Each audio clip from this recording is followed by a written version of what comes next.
Buenas noches, profesora y compañeros. El día de hoy vamos a hablar acerca del cuestionamiento circular. Entonces, según el modelo sistémico, los fenómenos deben ser descompuestos y estudiar cada una de sus partes.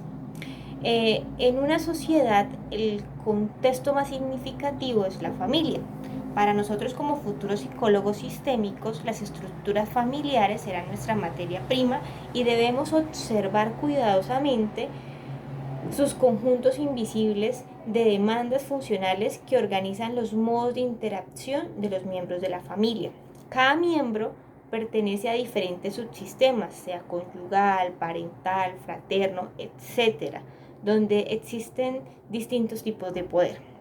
En ocasiones se presentan ciertas situaciones que desarmonizan o desequilibran estas estructuras, generando ciertas tensiones en el hogar que, según el temperamento de las personas, suelen ser agresivas, disruptivas o coyunturales para la familia. Entonces, el cuestionamiento circular se ha convertido en una de las formas más populares de intervención entre los terapeutas familiares sistémicos. Consiste en reunir a todos los miembros en conflicto y realizar preguntas triádicas, en las cuales uno de los miembros es invitado a describir la relación entre los otros dos miembros. En ocasiones esos otros dos miembros están presentes en la terapia familiar. También puede suceder que uno de los miembros de la familia describa cómo uno de ellos reacciona ante un problema y cómo los otros reaccionan ante la reacción de ese miembro frente a ese problema.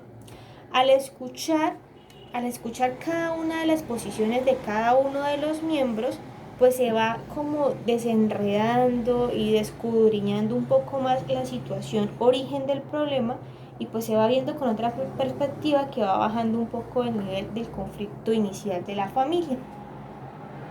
Entonces es importante que este tipo de preguntas circulares deben estar orientadas a 4 tipos de finalidades, no es preguntar por preguntar. Entonces encontramos las preguntas de definición de problema, de secuencia de interacción, de comparación y clasificación e intervención. Y cada una de ellas está medida en 3 tiempos: presente, pasado y futuro, y a su vez 3 tipos de investigación: diferencia, desacuerdo, explicación o significado. Entonces, como para poder reunir todo esto que acabamos de hablar, vamos a explicarlo mediante un ejemplo. Encontramos a un padre de familia, encontramos a un grupo familiar que está compuesto por mamá, por papá y 2 hijos. Papá es el único proveedor de la casa y mamá es ama de casa y se encuentra al cuidado del hogar y por ende de los niños todo el tiempo. Por motivos del trabajo, papá debe ausentarse más de 20 días al mes y solamente viene ocasionalmente 10 o 7 días de acuerdo a los permisos que le den. Entonces, mientras papá está en casa, los hijos obedecen, los hijos hacen sus quehaceres en el hogar, son muy aplicados en cuanto al rol que se espera de ellos mientras papá está en casa. Pero cuando papá se va de casa, la casa es un completo caos, los hijos no obedecen a mamá y mamá se pone un poco ansiosa, nerviosa, se estresa y conflictúa con papá por no estar presente y ayudar a mediar la situación. Entonces, como psicólogos sistémicos, podríamos iniciar la terapia preguntando cuál es el problema, o sea, planteando las preguntas con el tipo de finalidad de definición del problema. Entonces, iniciaríamos las preguntas en tiempo presente, indagando con ellos cuál es el problema de la familia actualmente. Entonces ellos nos expondrán que cuando papá no está en casa, como él es el rol de figura de autoridad y poder, los otros hijos tratan de ocupar tal vez el rol que tiene su papá, y pues desautorizan o no hacen caso a su mamá y la casa se convierte en todo un caos. En tiempo pasado la pregunta podría ser: ¿este problema existía antes o viene desde antes, o cuándo empezó a surgir este problema? ¿Fue cuando papá empezó a viajar o siempre ha surgido o de acuerdo a la edad, porque son adolescentes los niños, se ha exacerbado un poco más la situación. Y en tiempo futuro o hipotético sería preguntarle a las personas qué cree que pasará con este problema dentro de 5 años.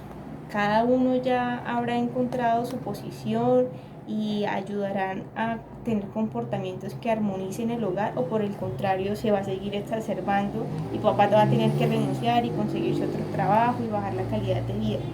Todas esas situaciones se deben escudriñar y se deben estudiar aquí en la terapia de familia para exponer o sacar a la luz puntos de vista de cada uno de los miembros y hallar una situación.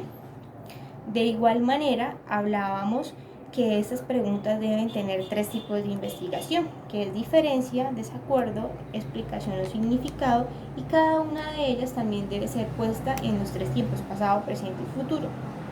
Entonces, la idea no es preguntar por preguntar, la idea es saber qué queremos encontrar, cómo podemos solucionar el problema de la familia y cómo exponer o sacar a la luz esas pequeñas cositas que están siendo detonantes en el hogar y que estamos pasando desapercibidos. Entonces, tener súper presente que de acuerdo al tipo de finalidad son las preguntas que vamos a realizar. Eso es todo por hoy, espero haber sido muy clara con la explicación. Que tengan una muy buena noche. Adiós.